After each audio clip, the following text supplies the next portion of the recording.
بسم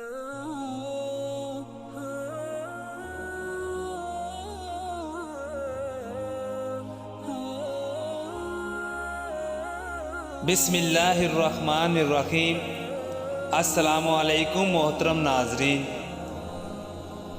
اکرام، حضرت جنید بغدادی رحمۃ اللہ علیہ کا ایک مرید کئی برسوں سے آپ کی خدمت میں مصروف تھا۔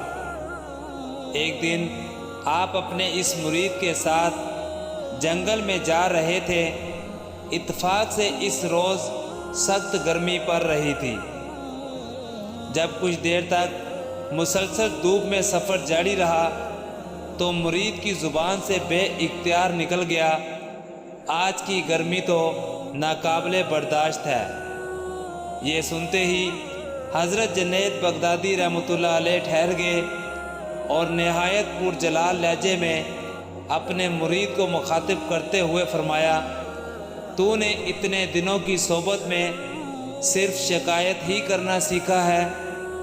مرید اپنے پیر و مرشد کی گفتگو کا مفہوم نہیں سمجھ سکا اور دوبارہ موسم کی سختی کی شکایت کرنے لگا۔ حضرت جنید بغدادی رحمۃ اللہ علیہ کے غیظ و جلال میں اضافہ ہو گیا، اپنی دنیا کی طرف واپس لوٹ جا، تو ہماری صحبت کے قابل نہیں ہے۔ مختصر کے اس مرید کو خاندان سے نکال دیا گیا۔ دوسرے خدمتگاروں نے ڈرتے ڈرتے سبب پوچھا تو حضرت جنید بغدادی رحمۃ اللہ علیہ نے فرمایا، موسم کیا ہے؟ دوسرے الفاظ میں حکم خداوندی ہے۔ ماہ بخوم اپنی مرضی سے طلوع و غروب نہیں ہوتے۔ سورج میں یہ طاقت نہیں کہ وہ اپنے ارادے سے آگ برسانے لگے۔ جب کوئی بندہ سردی یا گرمی کی شکایت کرتا ہے تو اس کا ایک ہی مطلب ہے کہ وہ اپنے خالق کے فیصلوں پر راضی برضا نہیں ہے۔ اس لیے ہم بھی ایسے شخص کو عزیز نہیں رکھتے اور وہ ہماری صحبت کے قابل نہیں ہے۔ ایک طرف حضرت جنید بغدادی رحمۃ اللہ علیہ کے جاہ و جلال کا یہ عالم تھا اور دوسری طرف مریدوں کے ساتھ محبت کی یہ کیفیت تھی کہ آپ ایک لمحے کے لیے بھی ان کے حالات سے بے خبر نہیں رہتے تھے۔ حضرت جنید بغدادی رحمۃ اللہ علیہ کا ایک مرید بصرہ میں گوشہ نشین کی زندگی گزار رہا تھا۔ ایک دن اس کے دل میں کسی گناہ کا خیال گزرا۔ شیطانی وسوسہ اس قدر شدید تھا کہ حضرت جنید بغدادی رحمۃ اللہ علیہ کا مرید کسی طرح اس خیال فاسد پر قابو نہیں پا سکتا تھا۔ آخر اسی کشمکش میں پوری رات گزر گئی۔ صبح اٹھا تو اسے اپنے اندر ایک ناگوار سی تبدیلی محسوس ہوئی۔ پھر اسی ذہنی کشمکش میں اس نے آئینہ اٹھا کر دیکھا تو خوف و دہشت سے اس کی چیخ نکل گئی۔ حضرت جنید بغدادی رحمۃ اللہ علیہ کا مرید کا چہرہ مسخ ہو چکا تھا۔ خداوندہ، لوگ مجھے کیا کہیں گے؟ اپنی بگڑی ہوئی صورت لے کر ان کے سامنے کیسے جاؤں گا؟ ساری دنیا میں میری پارسائی کے قصے مشہور ہیں۔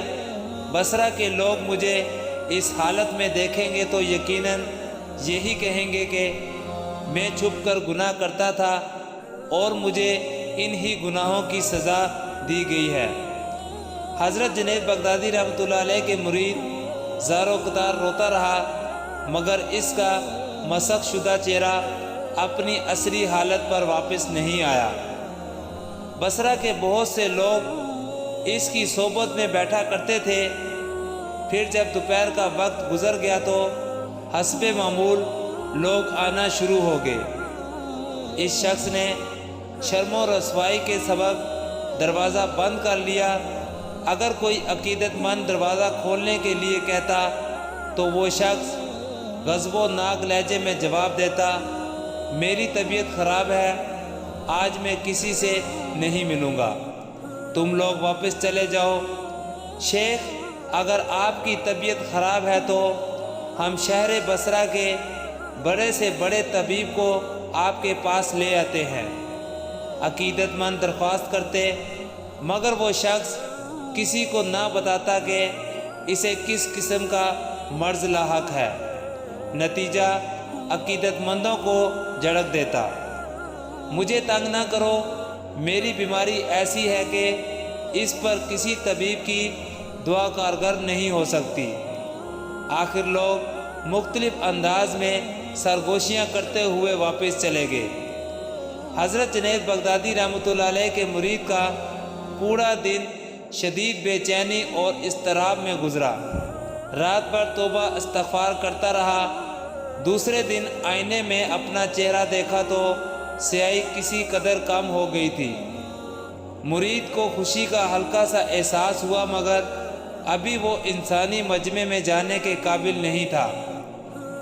عقیدت مند دوسرے روز بھی آئے، مگر اس شخص نے یہی جواب دیا، ابھی میں تم سے ملاقات نہیں کر سکتا، میری بیماری بددستور ہے، دعا کرو کہ مجھے اس مرض سے نجات حاصل ہو جائے۔